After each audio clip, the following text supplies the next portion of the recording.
E queria perguntar para o Mauro César, para você, Chacon, sobre a França. Será que, se a França continuar jogando dessa maneira, pode chegar aí como a grande favorita nessa Copa do Mundo? Ou não dá para medir muito porque é a Austrália? Como é que vocês enxergam isso?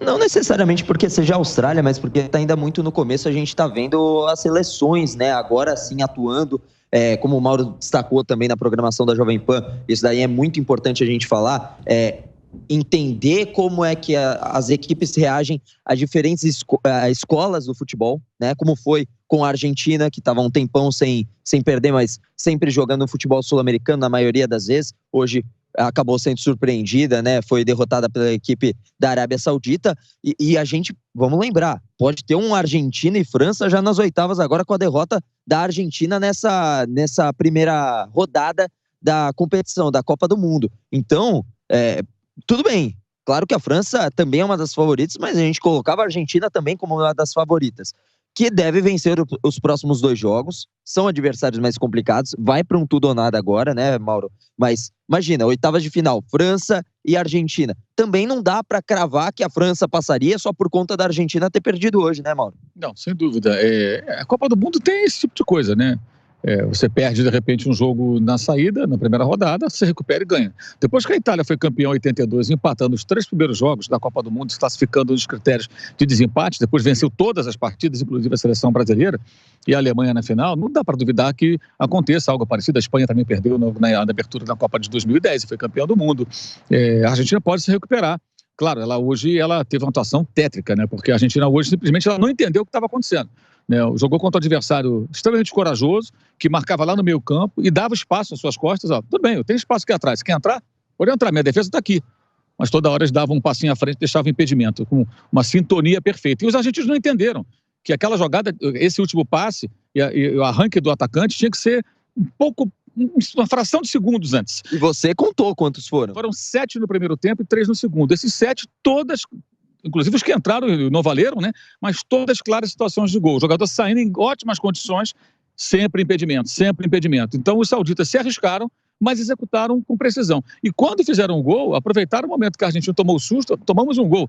E eles continuaram atacando e fizeram o segundo gol. E depois continuaram subindo a linha. Em alguns momentos não conseguiam, a Argentina empurrava a Arábia Saudita para o seu campo e aí suportaram bem a pressão, várias interceptações, vários cortes, bola cruzada na área, sempre chegava uma perna de um zagueiro do time saudita para afastar o perigo, o goleiro muito bem. Então foi uma atuação espetacular da Arábia Saudita. Foi para mim a melhor atuação coletiva de um time, levando em consideração a qualidade dos jogadores, né? Ou seja, a estratégia e como as coisas funcionaram bem. Agora, sobre a fragilidade da Austrália, há maneiras e maneiras de você vencer um adversário que é ruim. Né? O Irã, por exemplo, que eu esperava mais, foi muito mal contra a Inglaterra. Mas a Inglaterra deu um show, a Inglaterra fez uma bela partida, até pela plasticidade do jogo. Trocas de passe, tudo muito organizado, nenhum chutão, o time sai jogando lá de trás com a bolinha no pé, bacana de ver. E hoje a França é a mesma coisa, tomou um susto no início, uma distração, uma falha coletiva, especialmente a falha do Pavard, lateral direito, tomou 1-0, mas não ficou nervoso o time francês, não, tudo bem, vamos com calma, fizeram 1, fizeram 2, fizeram 3, 4 e venceram com facilidade, ou seja, mostraram autoridade, coisa que a Argentina não teve, porque a Arábia Saudita não é candidata ao título, é um time com muitas limitações. O que aconteceu hoje foi futebol, futebol é um esporte maravilhoso por isso, o mais fraco pode vencer o mais forte, isso não é comum em esportes coletivos, né? No basquete é muito difícil acontecer, no futebol acontece, com todos os méritos do time saudita, e eu acho que aí fica um recado sempre para a seleção brasileira. Vou falar isso, vou repetir de novo, pela enésima vez. Eliminatória sul-americana é me engana que eu gosto. Você pode ganhar os jogos ali, todo mundo, fazer não sei quantos pontos, pode ficar invicto, mas aquilo não confirma que se seu time é tão bom assim. Pode até ser tão bom assim, mas você só vai testar lá na frente contra outros adversários. Até pelo regulamento das eliminatórias. Você enfrenta, num determinado momento, times fracos que não podem jogar fechados contra os mais fortes porque eles precisam pontuar. Então você pegar um Equador, um Peru, até uma Colômbia, que são inferiores à Argentina e ao Brasil, mas eles não podem mais, às vezes, especular com o empate. Eles precisam ganhar pontos, porque eles estão tentando chegar ali na 5ª colocação, na 4ª colocação, e o jogo fica mais fácil. Aí você vem aqui, você enfrenta uma Arábia Saudita contra a Argentina, ela tem a estratégia dela e está bem. Se eu perder de pouco aqui, ninguém vai reclamar. O famoso não tenho nada a perder. Se eu empatar o jogo, já está ótimo. Se eu vencer, pelo amor de Deus, eu faço história. E foi o que aconteceu. Então, e a seleção brasileira não vai ter a Arábia Saudita pela frente, é um time melhor. Não estou dizendo que o Brasil não vai ganhar da Sérvia, nada disso. Mas o teste para valer começa para Brasil e Argentina agora. Acho que para as duas seleções. A Argentina tomou nota 0 no primeiro teste, tem que tirar agora notas altas para tirar uma média boa e passar de ano. E o Brasil vai pegar a Sérvia, que eu acho que vai ser um teste bem interessante. Também, se passar bem para a Sérvia, acho que o Brasil ganha muita confiança para poder seguir em frente. E pensando que a Argentina está num momento ainda mais complicado, digamos assim, porque ela tinha pela frente a que todo mundo colocava como a equipe que ia ser a lanterninha do grupo.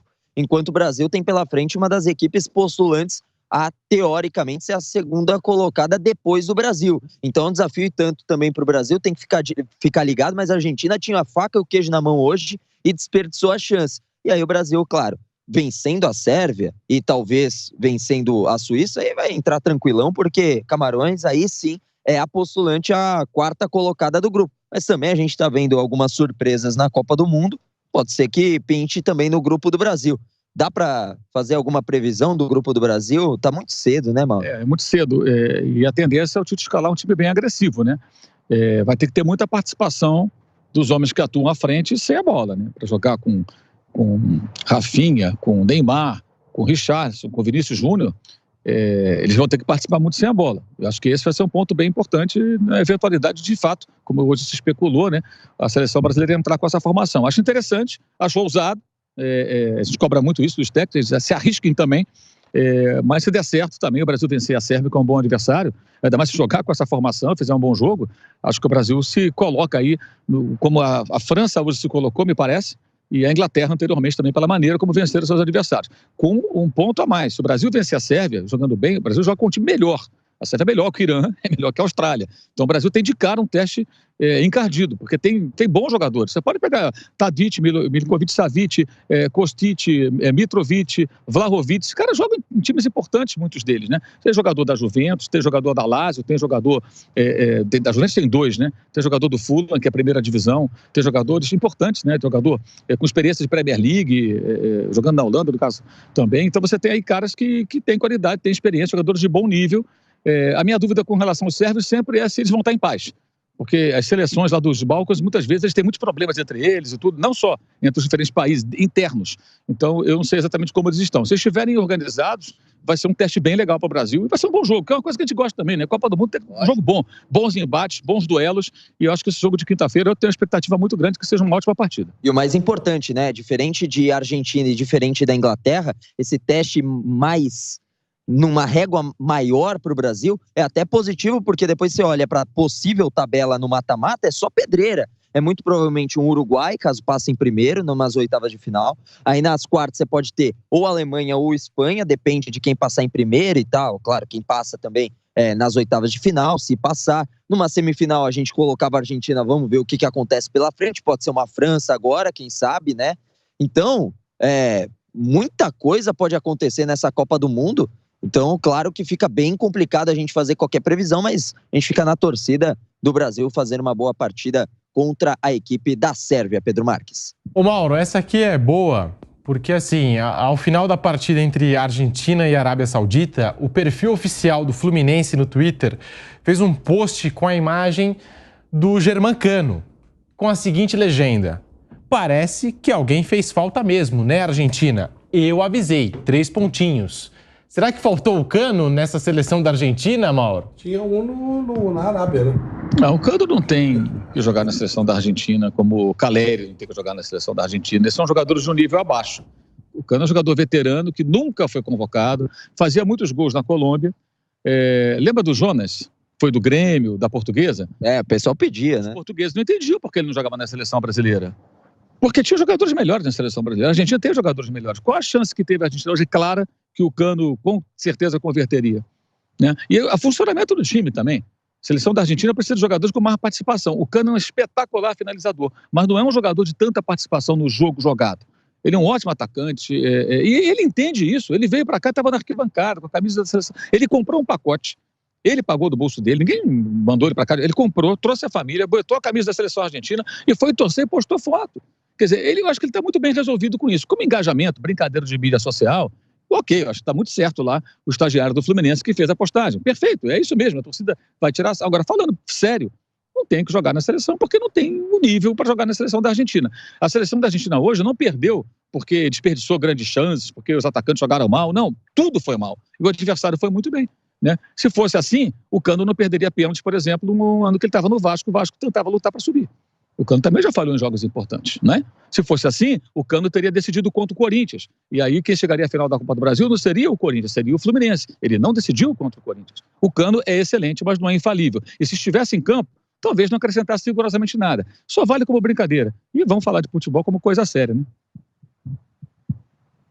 Boa, Mauro César Pereira, Giovanni Chacon, teve esse tweet aqui do perfil oficial do Fluminense e é claro que o torcedor mais empolgado comentou nas redes sociais, faltou o Cano e tal, e a gente sabe como é que é o torcedor do Fluminense mais apaixonado. Aqui os caras convocam o craque do mês para a seleção brasileira, agora querem convocar para a Argentina também. É verdade. Convocar para a França, para a Alemanha, pelo amor de Deus. E nesse jogo, Mauro, Chacon, a Argentina foi para o vestiário com 1-0, teve 3 gols anulados. O que será que aconteceu com a Argentina no segundo tempo? Difícil prever, né? Difícil prever porque foi um apagão, mas principalmente os jogadores sentiram, né? Pelo menos a gente estava no estádio, né, Mauro? E a gente assistia a partida. Eu senti que eles sentiram. Eles ficaram atordoados, principalmente depois que volta do intervalo. A Arábia vai pra cima, fala, eu tô perdendo de 1-0, se eu perder 2, 3, tanto faz. E vai pra cima, faz pressão, consegue fazer um gol. E aí, principalmente o Messi, até foi um cântico, isso eu destaquei na programação da PAN, né, Mauro? Um dos cânticos lá, os árabes estavam cantando em árabe, mas eu identifiquei lá Messi. Eu perguntei pra um saudita, né, falando, o que significa? E ele me explicou, cadê o Messi? O Messi não tá no jogo, nós atordoamos ele, nós, demos uma porrada nele, né? E realmente ele estava atordoado, principalmente depois do segundo gol, o Messi sumiu. Não que ele tivesse feito uma grande partida até então, mas ele sumiu, mas não só ele, a seleção inteira. Eu acho que assim, o grande erro da Argentina hoje, aí eu coloco o técnico Scaloni também nessa roda, foi a dificuldade para entender o jogo. Acho que com 15 minutos já dava para entender.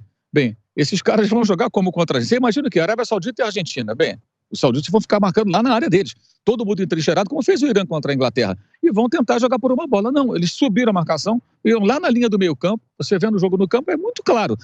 Todo mundo no campo de ataque. E oferecendo todo o caminho. Aqui, ó. As costas da minha linha defensiva, você tem metade do gramado da Argentina. Quer jogar? Vem jogar. E tome bola, né, infiltrada no meio da defesa da Arábia Saudita. Impedimento. E 1, e 2, e 3, e 4, e 5, e 6, e 7. Todos em claras chances de gol. Em determinado momento, depois do segundo impedimento, já dava para perceber o seguinte, a gente tem que mudar essa estratégia, né? Ou ela pressiona a saída de bola do time adversário para impedir que eles possam subir tão facilmente a marcação quando eles estavam subindo, ou ela tenta, pelo menos, retardar um pouco mais esse passe. Quem parte para receber a bola ter um pouco mais de atenção, recuar um pouco mais. É melhor você ficar um pouco atrás e ter o risco de não ganhar na corrida do que você ganhar na corrida e estar toda hora impedido. E a gente não insistiu no erro, tanto que foram 7 impedimentos ao longo do primeiro tempo. Não foi o que aconteceu no pedaço do jogo. Foi tudo assim, toda a primeira etapa foi assim. E com 1-0, um pênalti para mim não existiu. Acho que aquele pênalti de VAR. Quando já tem um contato, já está caindo, já está desabando ali, já está acabando. Pode ter sido um 2-0. Eu acho que aquele pênalti não aconteceu, né? E a Argentina, com esse pênalti que ela ganhou de presente, do VAR, né, pênalti de VAR, né, ela simplesmente ficou numa situação confortável, ainda assim não soube aproveitar, né? Fez gols que não valeram, e quando tomou o primeiro gol, ela se desarvorou. O Messi corria, tentava ajudar, fazer alguma coisa, mas não conseguia também. Eu acho que eles não estavam preparados para o que aconteceu nem um pouco. Como se, 35 jogos invictos, vamos jogar contra a Arábia Saudita, naturalmente vamos vencer o jogo. Não é assim. Na Copa de 14, que a gente não foi muito bem, chegou à final, quase ganhou da Alemanha na final, teve jogo contra o Irã, esse Irã que foi goleado aqui, aqui não, no outro estádio, né? Foi goleado pela Inglaterra e foi 1-0 o gol do Messi no final, o jogo lá em Belo Horizonte. Foi uma dificuldade danada para ganhar do Irã. E o Irã fechadinho ali e tudo mais. Então, esses jogos, eles acontecem. Hoje você vê Dinamarca, com a França desfalcada, a Dinamarca está bem. Talvez seja líder do grupo. Hoje teve dificuldade. Com a Tunísia, poderia ter até perdido o jogo, teve reclamação de pênalti e tudo mais. Então, a Copa do Mundo tem dessas coisas. E o choque de escolas é bem interessante, né? Os europeus não estão acostumados a jogar contra africanos, eventualmente asiáticos, os sul-americanos também. Quando se encontram, muitas vezes surpreendem. E um técnico francês também no time da Arábia Saudita, né? O Renard, né? Renard, que está comandando a Arábia Saudita e conseguiu essa vitória importante. Esse cara treinou Zâmbia, esse cara treinou 3 países. Angola e um outro que eu não estou me lembrando agora. Teve ele na Copa do Mundo, se eu não me engano, Marrocos, não foi? Marrocos. Ele treina já há algum tempo seleções mais periféricas. E africanas, todas africanas. E de repente ele aparece com uma seleção agora asiática, né? do Oriente Médio, no caso aqui da Arábia Saudita. E assim, eu achei impressionante. Para mim foi a grande exibição coletiva de um time. Porque você jogar contra a Argentina do Messi, de outros bons jogadores, e jogar daquela maneira é muito arriscado.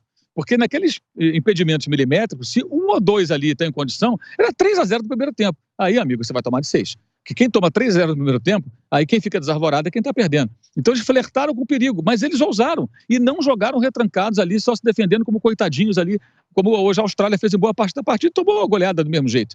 Então achei isso muito legal. É uma demonstração de que, mesmo sendo mais fraco, um time bem treinado, ele pode fazer algo diferente. É difícil, normalmente não dá certo, mas hoje deu. E é por isso que a Copa do Mundo, o futebol, é tão legal, né? Surpreende o resultado, mas não surpreende para quem sabe que a ousadia às vezes pode dar certo, Pedro Marques. O Mauro falou sobre os impedimentos da Argentina hoje, detalhe interessante, número de impedimentos da Argentina nas últimas 3 Copas do Mundo. Em 2014, 10 em 7 jogos. Em 2018, 6 em 4 jogos. E em 2022, 10 em 1 jogo. Justamente no jogo de hoje contra a Arábia Saudita. Para a gente se despedir de vocês, Mauro César Pereira, Giovanni Chacon, a expectativa para a estreia da seleção brasileira, e já está todo mundo falando de uma formação mais ofensiva com o Vinícius Júnior. E aí, Mauro, Chacon, muito obrigado pela participação de vocês aqui no Canelada da Jovem Pan. Bom, Pedrinho, amanhã ainda tem... Hoje, né? Já passamos da meia-noite. Meia-noite 53 aqui. Quase 1 da manhã aqui em Al-Wakra, né? Daqui a pouquinho Doha de volta para poder dormir, né, Mauro? Para poder descansar, o dia foi puxado. Mas nesta quarta-feira tem mais um treino da Seleção Brasileira, tem coletiva com o Thiago Silva, confirmado como capitão da Seleção Brasileira no jogo de estreia. Então, coletiva que será concedida antes do treinamento, depois um treino aí com uma abertura, uma janela de 15 minutinhos de imagem, só o aquecimento, aquele negócio padrão, né? Não vai deixar a parte tática nem a provável escalação à mostra o técnico Tite, mas a expectativa é alta, né? Como a gente falava, né? De um jogo difícil, de um jogo que não vai ser tranquilo. Aquele pessoal que tá apostando 3-0, 4-0, talvez pode tirar um pouquinho o cavalinho da chuva, deve ser um pouco mais complicado, mas é uma seleção, a seleção brasileira, que é uma das favoritas. Claro que a Sérvia quer fazer diferente de 2018 e conseguir ali a passagem para a próxima fase, ali conseguir uma vitória, né, principalmente contra a seleção brasileira, seria sensacional. A Suíça era a favorita lá atrás a passar pela segunda colocação, né, Mauro? Mas nesse ano, talvez a Sérvia seja essa equipe a se classificar junto com o Brasil? Eu acho que sim, mas é só um palpite nesse momento. Agora, para as duas, empatar com o Brasil já vai ser um bom negócio. Porque, certamente, os dois times, Sérvia e Suíça, partem do seguinte raciocínio. O Brasil deve vencer todos os jogos. Então, se eu empatar, eu já tenho uma vantagem no eventual confronto, que vai ser o confronto da última rodada, né? Porque joga Brasil contra a Sérvia, Camarões contra a Suíça. Aí depois joga Brasil contra a Suíça, Camarões contra a Sérvia. No final, suíços e sérvios vão se bater. Então, digamos, se o Brasil empata com a Sérvia, ganha da Suíça e ganha de Camarões, passa em primeiro.